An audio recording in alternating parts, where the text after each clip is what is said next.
CTE student. So I'm going to be editing this photo I took of an osprey at the Del Mar River Path Walk.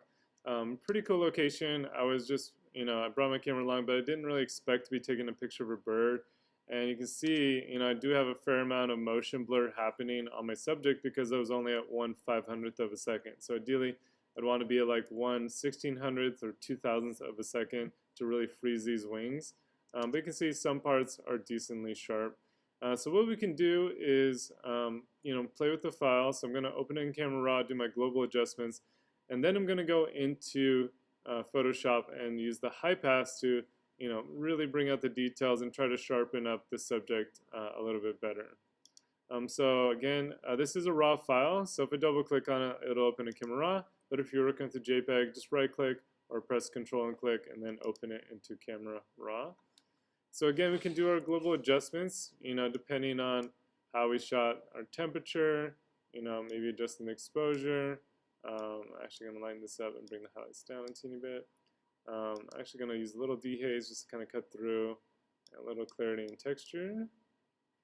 Let's adjust this. And maybe a little vibrance in the colors just to get the colors to pop.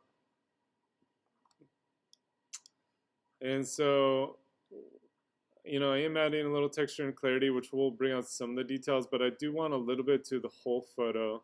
And then you could crop it in Camera Raw. It has a pretty good crop tool.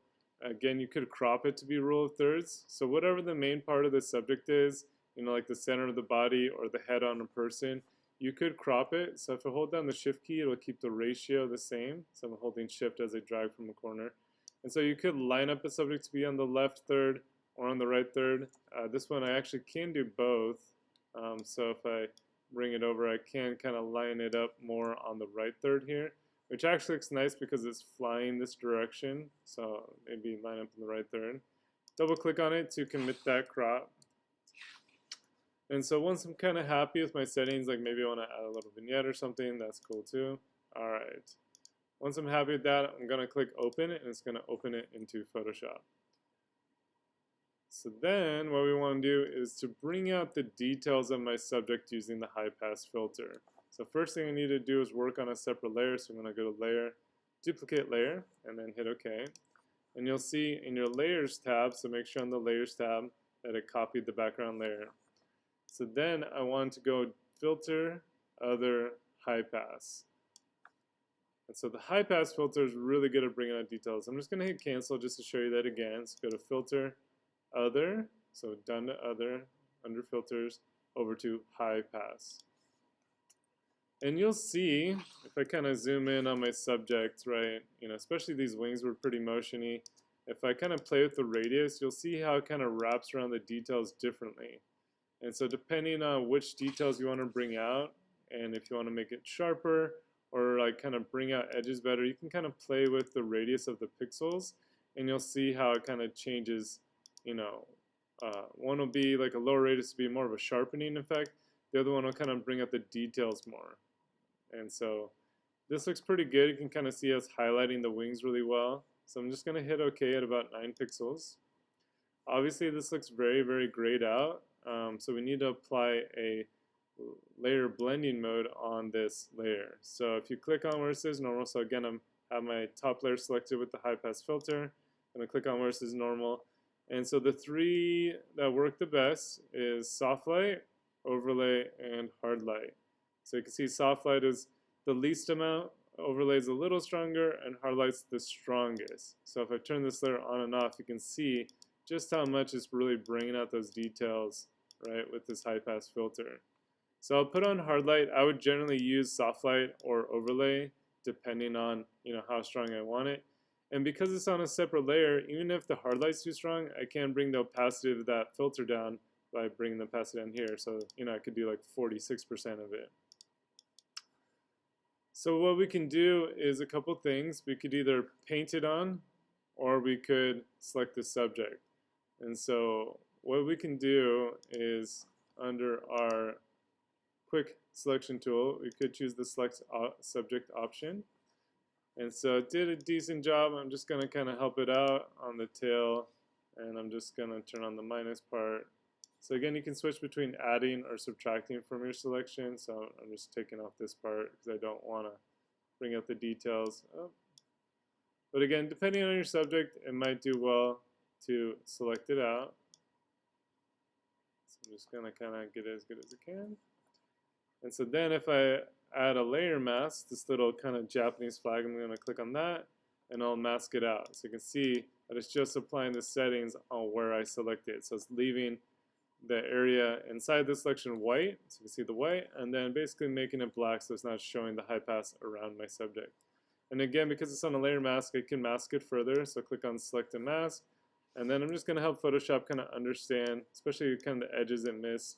I'm just going to go over those again to just kind of help it understand, like, hey, these are my edges. I kind of did a weird job with these feathers here, but I'm just going to go along the edge of my subject to kind of help out Photoshop with detecting the edge. There we go. And then hit OK. So this is my before and after. So especially here, you can see it did a much better job kind of cleaning up that selection.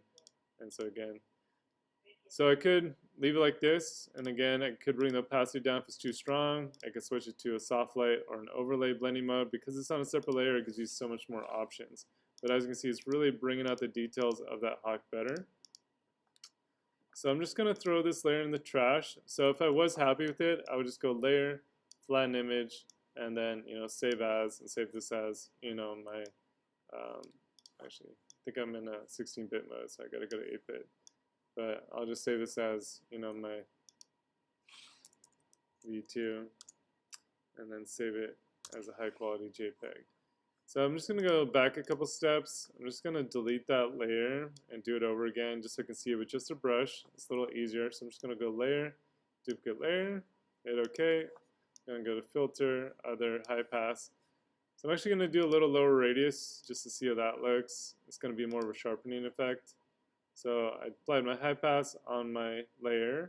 I'm going to change that blending mode. Let's just start at overlay and see how that does. This is before and after. So you can see how it's kind of sharpening more than bringing out some of those details. Again, I could do hard light to be a little stronger, before and after. There you go. And so if I just wanted to kind of keep this easier, I could just add a layer mask.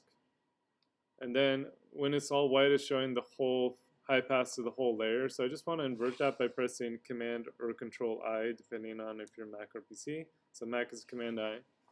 So I'm just going to get a brush and set it to white. Make sure the white's on the top. Again, you can adjust the brush size and hardness at the edge and the flow. So let's put that at 100.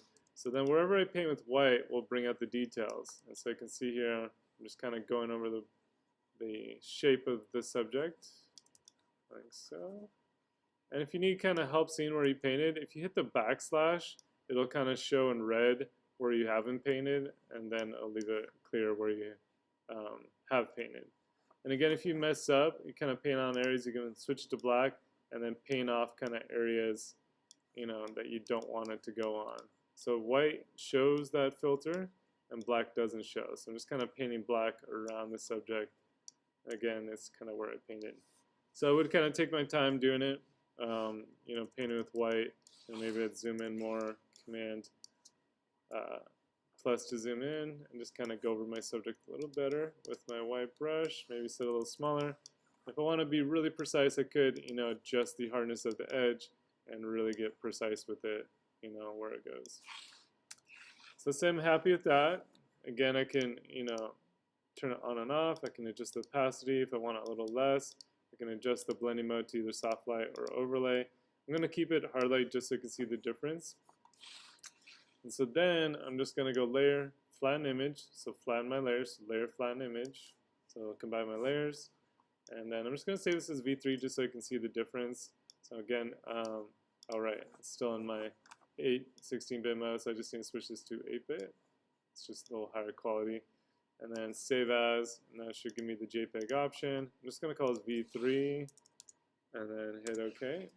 So if I go back to Bridge, here was my original photo that I edited in Camera Raw, so it's just previewing the settings. Here is my first one, so kind of really bring out the details a little bit more, so you can see that difference here. And then this one is the one I just did. So it's more kind of finer. This is the original, straight from camera raw. This is with the high pass at a bigger pixel radius, and this was a little more narrow, so it's kind of more sharpening. But both those work pretty well of like just bringing out the details and just sharpening the subject with my high pass filter. All right, thanks guys.